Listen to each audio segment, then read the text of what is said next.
Tawadhu sendiri definisinya khilaf di antara ulama masalah itu, tapi ada yang menarik yang disampaikan oleh Hasan Basri rahimahullah.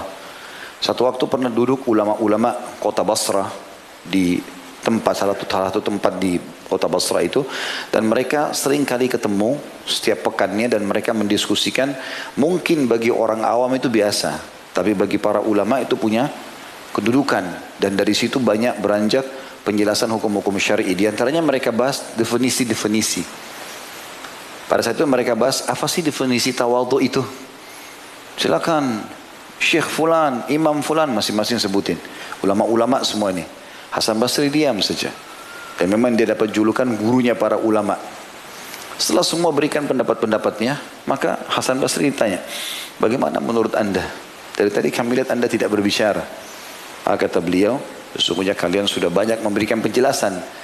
Tapi kalau kalian mau mendengarkan dari aku, tawadhu adalah jangan pernah kau lihat siapapun muslim depan matamu kecuali kau menyangka dan menanamkan dalam dirimu bahwasanya dia lebih baik daripada kamu. Jadi semua orang yang kita lihat katakan dia lebih baik. Dalam prinsip yang lain kata sebagian ulama, kalau kau lihat orang dia lebih muda, katakan dosanya lebih sedikit, dan kalau dia lebih tua katakan amalnya lebih banyak. Belum tentu teman-teman dari performance seseorang langsung kita bisa patok kalau orang itu tidak baik. Mungkin dia masih musbil, tertutup mata kakinya misalnya, tapi bukan tolok ukur seorang itu lalu kemudian tiba-tiba rusak, buruk.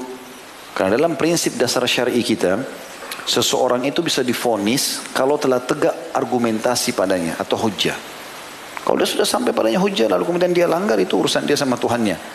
Tapi kalau belum sampai padanya hujjah, tidak ada hukum atasnya. Tidak ada hukum. Bahkan satu negeri pun kalau berbuat maksiat kepada Allah, tapi mereka dalam kondisi tidak tahu kalau itu maksiat, belum ada sampai kepada mereka pemberi peringatan, tidak akan datang siksaan Allah. Allah katakan dalam Al-Quran, وَمَا كُنَّا مُعَذِّبِينَ حَتَّى نَبْعَثَ رَسُولًا.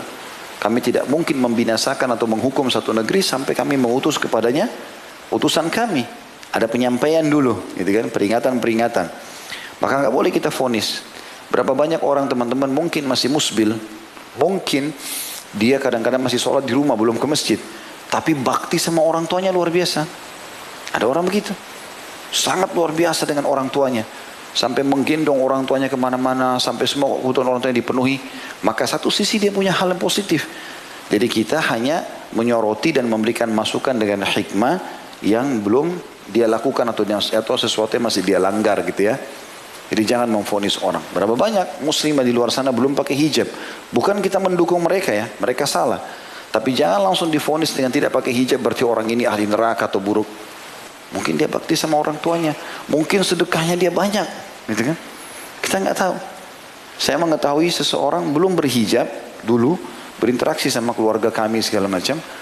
Tapi kalau orang dia sepintas mungkin orang pikir ini, mungkin bahkan dikira orang non muslim. Tapi ternyata sedekah dia di jalan Allah luar biasa. Peduli dia terhadap agama ini besar sekali. Tinggal masalah hijabnya saja, gitu kan? Yang semestinya saya berikan masukan kepada kerabat-kerabat atau orang-orang yang ada supaya memberikan masukan dengan cara santun. Saya pun menyampaikan dengan cara yang tepat ya. Semoga Allah SWT berikan hidayah gitu ya. Jadi jangan mudah memvonis orang.